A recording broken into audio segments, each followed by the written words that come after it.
Welcome. So this is the first lecture on a series of quantum computing that I'm doing.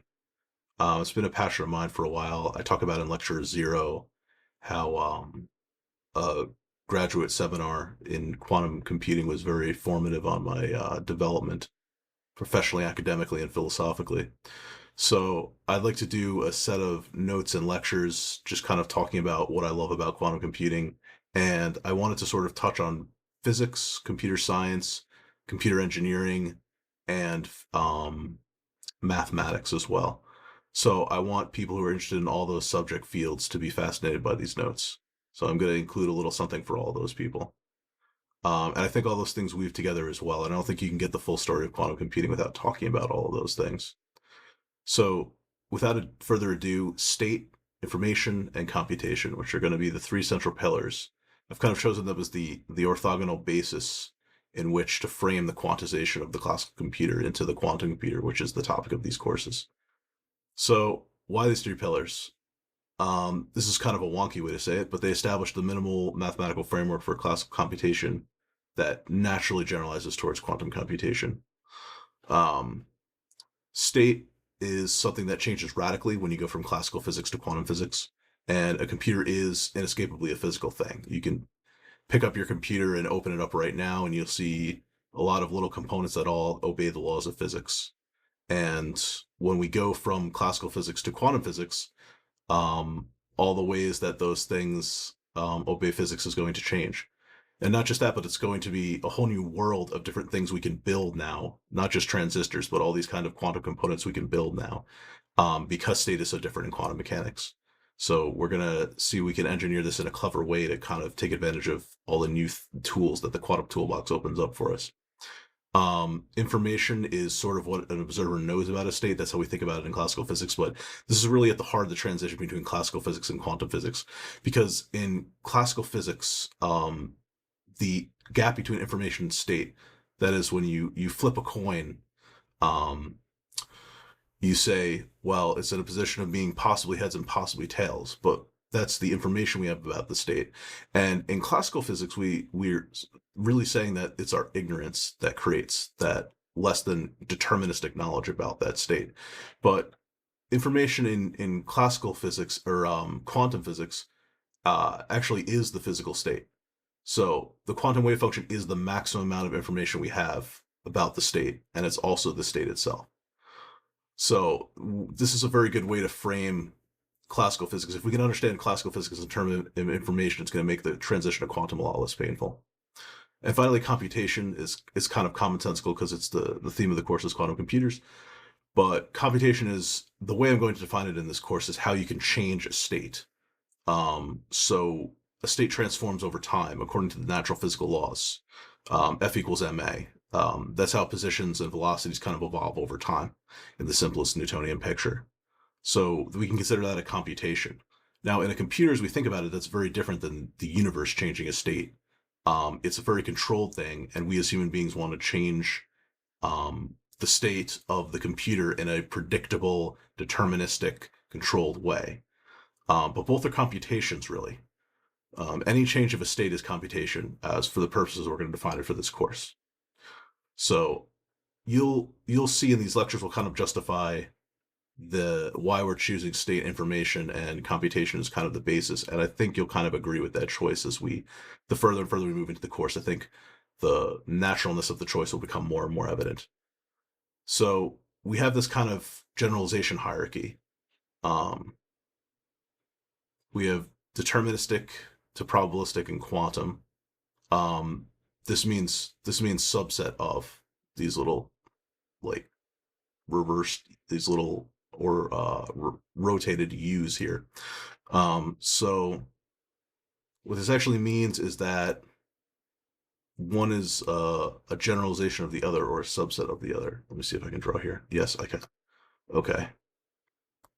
So we have probabilistic being a special case of deterministic.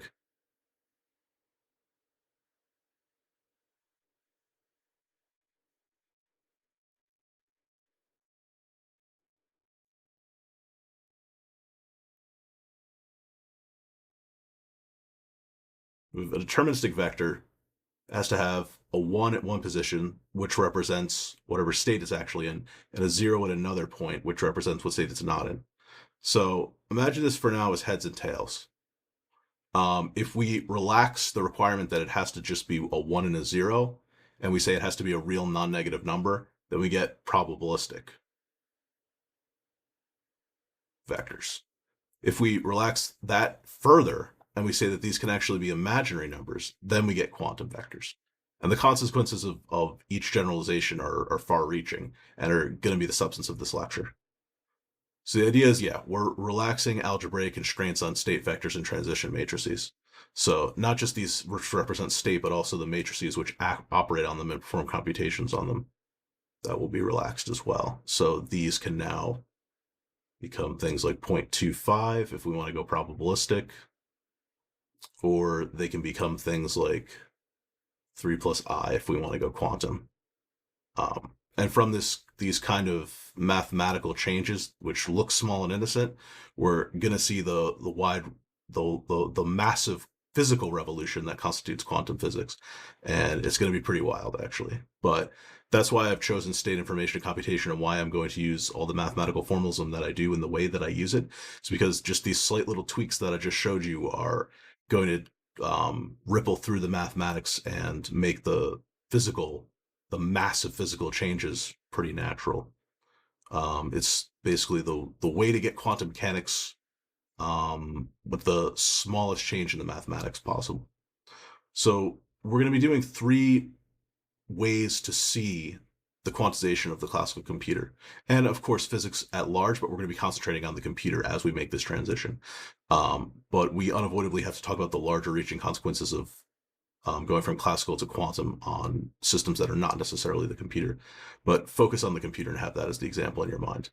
So we're going to be looking at a linear algebraic kind of way of doing things. I've chosen to represent state as vectors because then computation will be represented as matrices, and then all the theorems and machinery of linear algebra will be available to us, and we'll define and constrain how states change, and how computations can be performed on states. It just kind of becomes linear algebra then, which is nice. And it's also nice for the programs we're writing because linear algebra is easy to program. There's a lot of good standard packages for it. So we're also going to be looking at a geometric way to see these things, and simplices and transformations. So we're going to be looking at state geometrically as well. We're going to see, for example, a pendulum state as a cylinder in phase space. We're going to be seeing probability as a simplex. We'll go more into what that means later, but it's a geometrical way to see how determinism relates to probability. And then finally, we'll be looking at the information theoretic standpoint. It's kind of unavoidable when we talk about these things, but we're going to be talking about Shannon entropy and how that relates to the amount of information we have as state. There's an inverse relationship. Entropy is a way to quantify the ignorance we have about a system, and coming full circle, ignorance in classical and quantum mechanics are very, very different things. They're epistemological versus ontic. In quantum mechanics, the probability doesn't come up because of ignorance. It comes up because that's just the way the state is. It's the maximum information even God himself or herself could have about a state. Whereas in classical probability, the probability is an illusion of our ignorance. So information theoretic, once we quantify bits, once we quantify entropy as a way of talking about our ignorance of a state, then it's unavoidable that we'll kind of go into the information theoretic point of view. So let's talk about state. Let's start by talking about what state is, without getting too philosophical. I want to briefly go over this idea of state being relative to a model. So let's say we have this system here. It's an LRC circuit. It's just an inductor and a capacitor, and I think the resistor got cut off. Oh, this is the inductor. This is the inductor, and this is the resistor, and this is the capacitor. So when you wire them up, sparks fly literally. Amazing things happen. This is pretty much the simplest system that you can do with a circuit that's non-trivial. So there are 2 different specialists that are going to be looking at this system. One is an electrical engineer and one is a condensed matter physicist. And their notions of state are going to be very different. You might ask, can a system have multiple notions of state? Yes. We'll answer that question right off the bat with this. So you can see the engineer state is just going to be I, Q, I is the inductance, Q is the charge on the capacitor, R is the resistance of this resistor here, L is the inductance of the inductor, and C is the capacitance of the capacitor. These are a way to quantify these kind of passive things. So the resistor, inductor, and capacitor are all what are known as passive circuit elements, as opposed to an active circuit element like an op amp or something like that. That's nonlinear. So each of them perform in different ways. For example, how much does the resistor resist? That is, if you run current through it, how much does it slow down the current and heat up? That's quantified by the resistance. The inductor, how much magnetic energy does it store in a field per the current going through it? That's quantified by the inductance. And capacitance is how efficient it is at storing charge versus creating an electrostatic field. That's quantified by the capacitance. Don't worry about that. That's just to kind of give you a flavor for this example. But the idea is, if you were designing a radio or a television or something like that, or a computer even, as an electrical engineer, you would want to represent state in a certain pragmatic way. And that is by these variables, which this is just a fancy way. R5 is just a fancy way of saying a vector with 1, 2, 3, 4, 5 slots, all of which can be R, a real number. So that's how the engineer would look at it. But a physicist would, a condensed matter physicist who is more concerned with perhaps if superconductivity can happen in the material composing these wires, or why a capacitor actually works the way it does, would quantify it very different. They would look at the position and momentum of all the conduction electrons. So these are different physical models of the same system, really different, right? So there's only like 5 degrees of freedom in this, where they're over, it would actually be 2 times 10 to the 23rd, because there's momentum and there's also position. 2 times 10 to the 23rd different degrees of freedom in this. And yes, these are different models, and the idea here is that state is relative to a model. But that doesn't mean that you could just make up any model and from there comes any kind of state whatsoever. There's a universal character to state as well. That is, every single state has these universal properties to it. And what are these universal properties? Well, let's proceed. The first is that it's fully specified. That is, state determines the future evolution of this system in time. If you're missing a degree of freedom, you're not going to be able to tell the past from the future. So if F equals ma, you need both the position and the velocity. That's a valid way to specify state. You can also specify state in terms of, let's say you have internal degrees of freedom now. You're not just dealing with point particles. So you can specify in terms of linear momentum and linear position, or you can do it in terms of angle and angular momentum, or angular velocity. But the point is that both of them have to fully specify the system for the future. So Newton's equations are second order, so you need 2 degrees of freedom. They can be position and velocity, they can be other things as well. But the point is, the system has to be fully specified by the state space that you pick out. So you'll notice both of these examples fulfill that property. If you know all these things about the circuit, you can predict any state the circuit will be in the future given these initial conditions. Same with the electrical properties of the wire. If you know the position and momentum of all these conduction electrons, you can do your density functional, or you can do your block state, and you can get your kind of different block than the block sphere that we're going to be going over later. And you can get your conduction bands and things like that. So it has to fully specify the system in a way that we can predict the future from the past. Because for now, things are deterministic. And in quantum mechanics, actually, things are deterministic too, unless you make a measurement. Unless you make a measurement, the dynamics of quantum mechanics do actually evolve deterministically, even though they're giving you probability distributions. So state is a minimal complete specification. That is, it's essentially this, and it's saying this and only this. In other words, you don't have to tack on anything that isn't useful or isn't necessary to predicting the future from the past. And this just means that essentially any states that are specified by the same variables are the same. And this is an interesting one as well. State spaces aren't just sets, they predict a geometrical structure as well. So the pendular state space is S1 is just a circle across R, meaning it's a cylinder.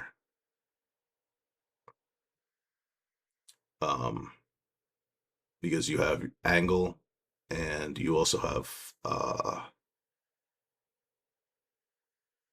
momentum and position. So momentum slash velocity or position. So the topology constrains dynamics. In the example of a pendulum, this you have your pendulum that's just kind of going back and forth and back and forth. That's topologically distinct from a pendulum that actually goes all the way around. So you would have to take the geometry and do something that creates a hole or breaks it somehow, which is not topologically equivalent to the previous shape, the new shape that you would get out of it, in order to go from the oscillating pendulum to the all the way around pendulum. So state actually defines a space, and that space has geometrical and topological properties to it. So both of these would have that. Both of these are phase spaces. And topologies and symmetries on those phase spaces constrain the dynamics of the system. So these are the universal properties of state. They have to fulfill this kind of contract in order to be considered state. All right, now we're going to talk about deterministic state. Deterministic state is a state in which information and state are the same thing, and when you're dealing with a deterministic state, because you know definitely what the state of the system is. There's no gap in information whatsoever. Gaps between information and state will be introduced once we go to probabilistic dynamics. Right. So if you have state and it has n possible configurations, that is, if you have these variables, let's say position and velocity for f equals ma. If you're in one dimension and you have two particles, then, well, actually, let's just say that the position can either be over here or over there. So it can be +1 or -1. And the velocity can likewise be the same. +1 meter per second or -1 meter per second. So there are 4 configurations, right? It can be this and this, it can be this and that, it can be that and this, or it could be this and that. 4 different configurations. So that means we need 4 different basis vectors. A simpler example, a bit, would look like this. And a bit is isomorphic to a coin. So anytime I talk about a bit, you can think about heads and tails. So this little transpose just means it's being represented as a column vector. Doesn't really need to be there. Transpose just means this is a 1, 0 column vector, and this is a 0, 1 column vector rather than the row vector, which is shown here. You can see that this geometrical picture emerging here. There's 2 different vectors. And this geometry can be considered phase space, right? You see it can be in heads or it can be in tails, and those are the only possible configurations of state for this. All the possible configurations of a state are known as the state space. So this is what I was talking about before. Why are we representing things in terms of vectors? Because linear algebra, basically. The gate action, which is a computation on a state that evolves the state over time, can be represented as a matrix now, and the state can be represented as a vector, which is the choice I've made. So now composition, which is multiple computations in a process. For example, if I want to apply a NOT gate to flip a bit, if I want to apply an identity gate to do nothing, and then I want to apply a fan-out gate to clone the state, these can all be seen as matrices that are composed with each other. A matrix multiplied by another matrix multiplied by another matrix. So it would be the NOT matrix multiplied by the identity matrix multiplied by the fan-out matrix. And that all those multiplied by each other are again a matrix. So you see that it's closed under computations now, and the composition can be represented by a linear algebra operation. This extends nicely to probabilistic states. All we have to do is relax the condition that all the column and row entries can be 1s and 0s and allow them to be non-negative real numbers. And then we can use the same machinery to do probabilistic, stochastic computations and deal with probabilistic state. Even generalize it to quantum mechanics. We can relax the condition that they be non-negative real numbers, all the entries in the matrices and all the entries in the vectors, and just say that they can be complex numbers, and all of a sudden quantum mechanics pops out. But we're all using the same underlying machinery, which is linear algebra. It was really nice because linear algebra makes quantum mechanics a whole heck of a lot better and easier. For an n-bit register, which just means a series of n bits in memory, it's r to the power of r2n, which again, that's just a fancy way of saying a vector with 2 to the n different entries, and each entry has to be a real number. So this exponential scaling that you should note here, in the design of a classical computer, this becomes relevant. In the design of a quantum computer, it becomes power. So the size of the Hilbert space becomes a lot of the power of a quantum computer. So now we're going to reason about the kind of matrices that we can have here. We have a state, an initial state. Oh, sorry, we have an initial state here. Initial state here, and we have a final state here. And we have M representing a computation that was done on the initial state to produce the final state. What kind of matrices are permitted here? What kind of computations are permitted? So, if we want deterministic ones, the input, one output for one input. So, what kind of matrices are permitted to do that? It turns out that this just means 0-1 matrix. This just means that every single entry has to be a 0 or a 1. And there has to be exactly 1 per column. 1 per column. If we're talking about a permutation matrix, a deterministic matrix, it has to have 1 column, 1 per column, and 1 per row. So this is a key nuance as well. There can be deterministic matrices that actually erase information. So we can have, for example, the AND gate. The AND gate is not introducing probabilities. It still has to be 1s and 0s only, but it can map multiple inputs to the same output. In effect, it maps 3 multiple inputs to the same exact output. So if you have 0, 1, 1, 1, and 1, 0, these all map to 1. So you're actually erasing information. From this state, you cannot recover which initial input state was put into there. So if we restrict this further and we say only things where we can recover the past from the future state, then we're dealing with permutation matrices. These right here. So these are some nice examples of permutation matrices. The identity, the knot, and the constant. The constant actually is not a permutation matrix because it erases information. But from the identity and the NOT gate, you can recover what the past state was. It doesn't map multiple inputs to one output. The identity, it's just always the same thing. So the output and input are the same. The NOT gate, the output is the flipped version of the input. If you start with a 1 bit, it'll give you a 0, and you start with a 0 bit, it'll give you a 1. The constant, on the other hand, maps everything to either a 1 or it maps everything to either a 0. So if I give you this output 1 here, you can't tell me whether a 0 or a 1 went in because they both map to the same thing. So that's not a permutation matrix, actually. Right, so permutations form a group. A group just means it's closed under an operation. As if we're talking about the natural numbers are closed under addition. Because if 1 is in the natural numbers and if 2 numbers are in the natural numbers, then those 2 numbers added to each other are also in the natural numbers.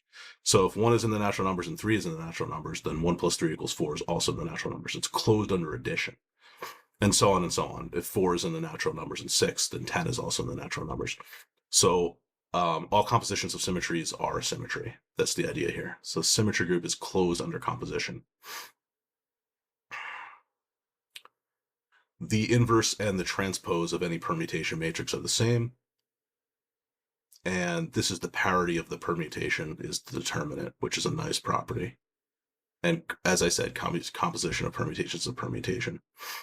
And yeah, this is just, permutations are just different ways to order things. So if you're talking about the different possible permutation computations that could be done in an input state, you're just talking about the number of ways it can be reordered. The AND gate is a good example of breaking that constraint. You can see all these are mapped to 0. Oh, I actually misspoke up here. I said they're all mapped to 1. That's wrong. They're mapped to 0. My mistake. So they're all mapped to 0. So if I gave you a 0 and I said an AND gate acted to give this 0, you actually can't tell me what the input was. You can say the input has to be one of these 3 different things. So yeah, so now we're getting into Shannon entropy and the informatic theoretic kind of way of looking at things of what we were talking about before. So 3 inputs actually map to the same output. So we're actually losing information, which is interesting here. And information can be measured in bits. Yeah, I wrote the lecture that in a way that kind of gives short shrift to this concept.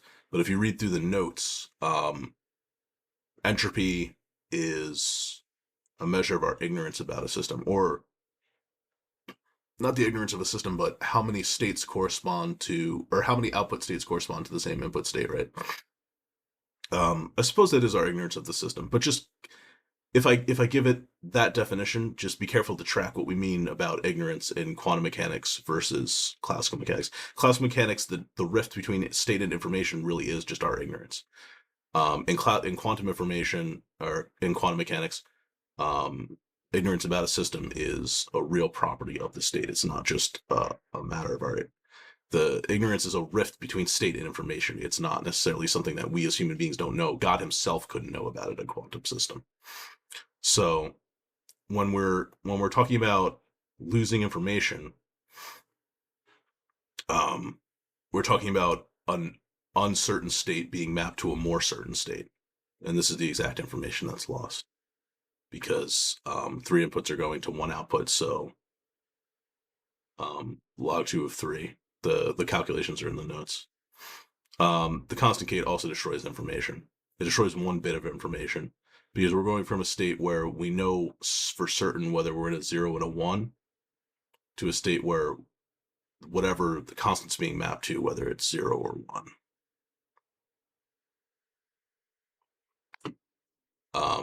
From a 0, we don't know whether it's a 0 or a 1. So this is a more ignorant state than this is. Yeah, I mean, these things are used in classical computers. So this is a more topic in lecture 2. The idea of losing this kind of information generates heat necessarily, which is a beautiful link between information theory and thermodynamics. That's why I'm using the word entropy here. You might be familiar with entropy from thermodynamics, but entropy pops up in this sense as well in information theory. And through Laudner's principle, we can actually see that the 2 are equivalent. So the reason that I'm bringing up irreversibility and reversibility and these AND gates and things like that is that you can't have that in quantum computing or quantum mechanics in general. Quantum mechanics is irrevocably irreversible or irrevocably reversible. So anything that happens in quantum mechanics has to be what's known as unitary, which is a generalization of the stochastic matrix that's irreversible. We'll see that in a little bit. But you can't have an AND gate in quantum mechanics because it erases information, and all quantum states, the past has to be perfectly predictable from the future. The only thing that can violate this is measurement. If you make a measurement in quantum mechanics, then this determinism and unitarity is thrown to the wayside. Right. So we have permutation versus stochastic matrices. I think did we give this geometric view yet? I don't think we did. But the geometric view and the simplices that I was talking about are in 2 dimensions. The simplex is just a line. So, for example, heads and tails. The vertices of the simplex are the deterministic states. Anything on the interior of the simplex is a probabilistic states. It's a linear combination of heads and tails. So this right here is the state after a coin flip. It's half probability of heads and half probability of tails. In 3 dimensions, the simplex is a triangle. So say we have a 3-sided die, 3, 2, and 1. Again, the vertices are the deterministic outcomes. Certainly in a state of 2, certainly in a state of 3, or certainly in a state of 1. Whereas the interior, this line between these 2 is a possibility of being in 3 or 1, but definitely not 2. And similarly here, you can be in 3 or 2, but definitely not 1. Whereas if we're in the interior, we're in a mix of the possibility of all 3 of these things. So that's the simplex view. And you can keep generalizing this out to n equals 4, which is just like a quadrilateral. I have a nice figure of it down there, actually. So you notice that only zeros and ones are allowed in all these entries. When we go to stochastic matrices, that is a probabilistic computation. We relax this requirement and we allow all real numbers to be there. So a good way to think of deterministic matrices versus stochastic matrices is a coin. If you take a coin and you simply turn it over in your hand, you've changed the state. It's essentially a NOT gate that you've applied to it, but it's deterministic. It's a permutation matrix. Whereas if you flip it in the air, that's a stochastic operation because we don't know the outcome of it. You've taken a deterministic input and you've operated on it so to create a probabilistic output. That is a state where before being observed, we don't know whether it's in heads or tails. It's that's the best way to think of it if you need an internal mental image. Yeah, so probabilistic state is essentially a linear combination. Yeah, it's a convex combination of deterministic states. So if you have heads and tails, there's a half probability of being in heads and a half probability of being in tails. That's actually equivalent to half being in heads plus half being in tails. Right? The idea is this can always be decomposed into excuse me. This can always be decomposed into a linear weighting of two deterministic states, weighted by probabilities. So that's important. It's convex combination of deterministic states. And we don't say convex with the geometric analogy being lightly taken. That is, convexity is a good reason to have the simplex picture in mind, because it means that any 2 points, the line between the 2 points lies in the interior. That's the definition of convexity. If you have a convex shape, the line between any 2 points lies inside the figure. If you have concave shape, this is not true because this line is outside the figure. See? So that's why we call it convex. Okay, yeah, here are the figures. It's a convex hull. This is the convex hull in 2 dimensions. This is the convex hull in 3 dimensions. You already saw this. This you haven't seen yet. This is in 4 dimensions, or 4 different configurations. So if you have 2 bits, you could have a 1 1, a 1 0, 0 1, or a 0 0. And again, I think you're pretty much picking up on the pattern here, and it's convex. That is, the line between any 2 points is in the interior of the figure.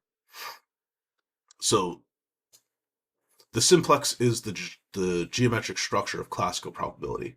The reason that I'm geometrizing this is because in quantum mechanics, we're going to have something called the Bloch sphere, which is going to be very, very different. And you're going to see that because of this relaxation of constraints of allowing complex numbers and entries instead of just real numbers, you're going to see how the geometry of probability changes in a really cool way. So, yeah, I already went over this.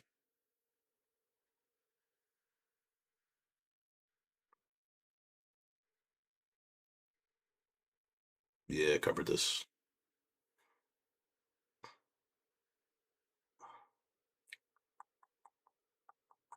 Yeah. So the difference between probability in classical and quantum is that, and I don't want to beat a dead horse here, but in classical probability, it is actually just our ignorance. When you flip a coin, even though it's a probability of half heads, half tails, the coin does have a real position, right?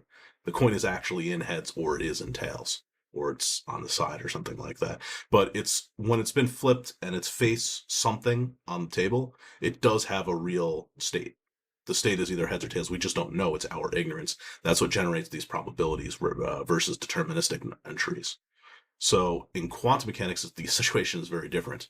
The only information about a state you get at any time as an observer is a probability distribution.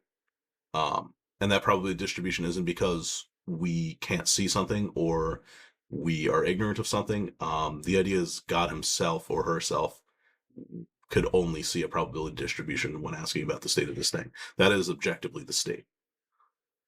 In fact, there's even something real nice called Bell's theorem, which rules out the hidden variable theory. It essentially says that, like, no, this really is the state. This is the maximum amount of information we can have about a quantum state at any given time.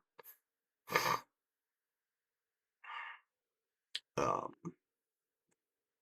yeah, uncertainty. This is just entropy. I believe we did this already.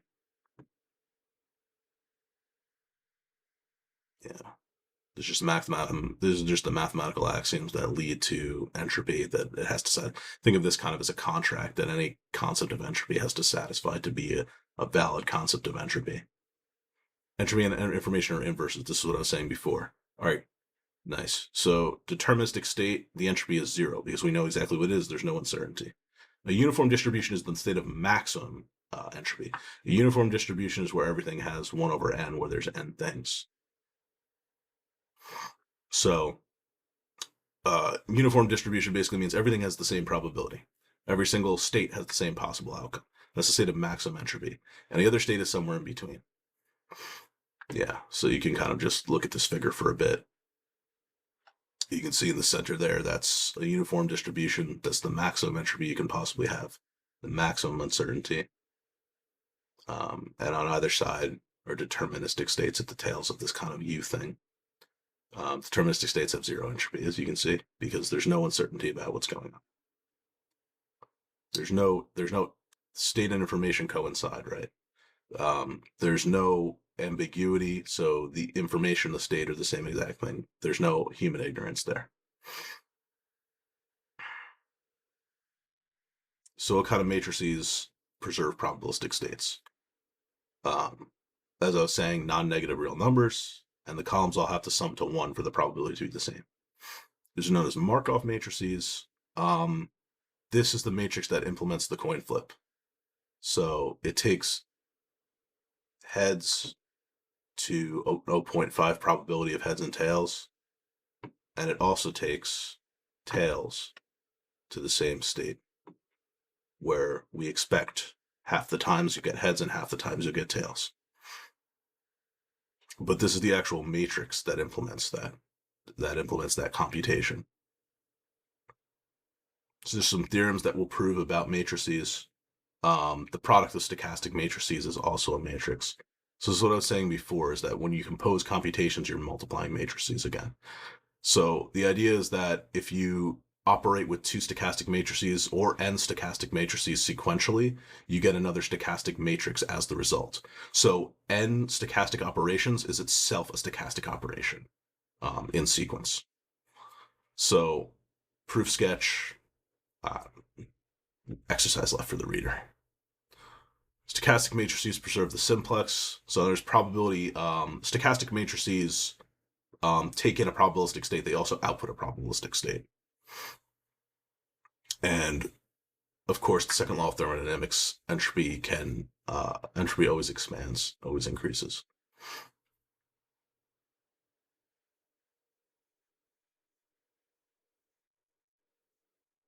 Now, what we were saying before about any probabilistic vector being able to be decomposed into a linear weighting or linear decomposition of 2 deterministic vectors, it's interestingly also true of stochastic matrices. So this is F is the coin flip matrix.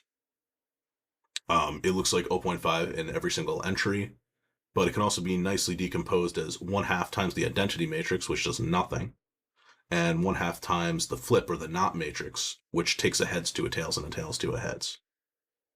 So you can actually see it as there's a 1/2 probability when I flip a coin of nothing happening and it just remaining heads if it started heads, and a 1/2 probability of it actually flipping from heads to tails or tails to heads. So that's a nice property of stochastic matrices. Yeah, this is what I just said. And yeah, this is a good important point, and why these theorems are so useful and why it's good to see this in linear algebra terms, because this fails for quantum. So when we quantize the computer, this is no longer going to be true. Because there's now imaginary numbers and complex numbers, you start to see interference occur, and these theorems start failing. And you can see exactly why quantum weirdness starts coming out. Stochastic matrices. This is somewhat tangential material. It's just proving some theorems about stochastic matrices, but we can go through them because they're cool. So Markov chains, probability, what is this saying? Yeah, so essentially this just evolves the probability vector. This is the Markov matrix. It's the computation. And it's being applied to a probabilistic vector. This is state at time t. And you get time t equals 1. It's pretty simple, right? It's just saying it evolves it in time one step. The eigenstructure determines long-term behavior. So hopefully we have some linear algebra faculty here, and we know what eigenvectors and eigenvalues are. But the Perron-Frobenius theorem says that the largest eigenvalue is 1, blah, blah, blah. Yeah, so if M is primitive, it's a primitive Markov chain, it's aperiodic and irreducible. It's essentially saying it's going to converge to one probability distribution, which we call pi. So if you keep operating it on this state with the matrix, you get the same state out. That's, again, tangential to this, but these are just nice properties we get out of going with this linear algebra representation of things. The largest second eigenvalue controls the mixing time, the amount of time it takes to converge to this static probability distribution. The fair coin flip, eigenvalues are 1 and 0. It mixes in one step. It immediately converges to its equilibrium value, which is 0.5. The noisy identity, which is a 0.9 probability of nothing happening and a 0.1 probability of the flip happening. Eigenvalues are 1 and 0, 1. So it slowly but surely converges to, in 4.5 steps, to a static equilibrium probability distribution. Yeah, so these are some nice connections. Yeah, so this is very important. All right, deterministic. The state entries have to be a 0 or a 1. Valid matrices are permutation matrices. As long as we're talking about reversible ones, there are irreversible ones that exist as well. So this actually needs to be amended. State space, simplex vertices. And the algebraic structure is the symmetry group, S of n. These are essentially permutations. They compose under permutations. So if you have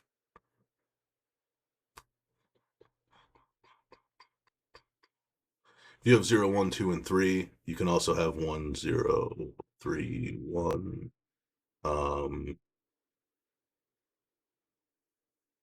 These permutations are just changing the order of things.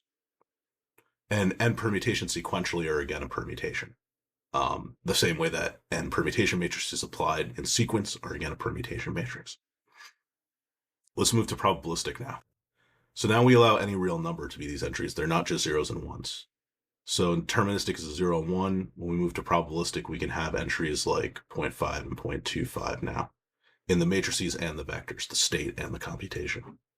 So the matrices are stochastic now. The state space is the entire simplex, including the interior in here.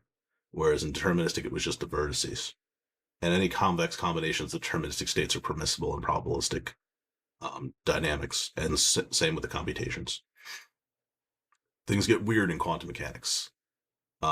This is kind of a preview of attractions to come. We'll go over the quantum revolution in detail, but this is just to kind of justify why we're doing state information and computations, because these are the three core fulcrums of the engine of the quantum revolution here. So they're complex now, and their squares have to sum to 1. Unitarity, which is a property we'll go over in the appropriate lecture. But suffice it to say, it's a when you have complexes in the mix, it's the mathematical generalization of the stochastic. And we're a complex projective space instead of a simplex, and these are known as Lie groups. So again, we'll go over this in the next lecture, but just know that the geometrically, information theoretically, and epistemologically, when we go to quantum mechanics, everything changes. Yeah, they're invertible, blah, blah, blah. We have to go over that in another lecture. This is not going to do it justice. Yeah, it's a complex projective space now, a Hilbert space. And interference is the key thing that comes out of this.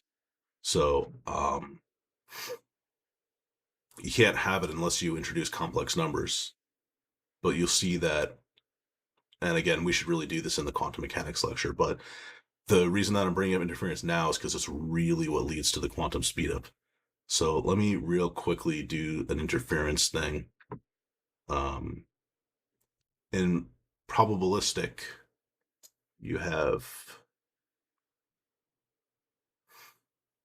these vectors. This is the coin flip state after you flipped a coin. Right? And these just add up, and that's the end of the story. But in quantum mechanics,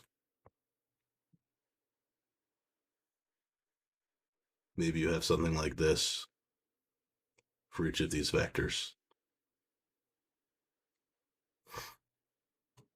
Now you get a phenomenon known as interference. And interference is what it sounds like from waves. These states actually interfere with one another. So you get constructive and deconstructive interference. Again, in not this lecture, but lecture 3, we're going to actually introduce complex numbers and see what happens to this linear algebra. But just suffice it to say, keep interference in mind because it's the main engine of the quantum computer. It's engineering these interference in clever ways that we can't do classically that leads to this incredible quantum speedup. So, quick preview of the next lecture. We're going to talk about Landauer's principle, which is the connection between information theory and thermodynamics. And it justifies using this word entropy here because when you erase information, that is, let's say you have like memory register that stores like a JPEG or something like that, and you want to erase that, it actually creates heat necessarily in a quantifiable way, very specific quantifiable way. So that's what we're going to talk about in lecture 2, and we're going to talk about reversibility and how non-reversible processes necessarily generate heat. And this is key because in quantum mechanics, everything has to be reversible, remember. So I'll see you again in that lecture. In the meantime, take care, everyone.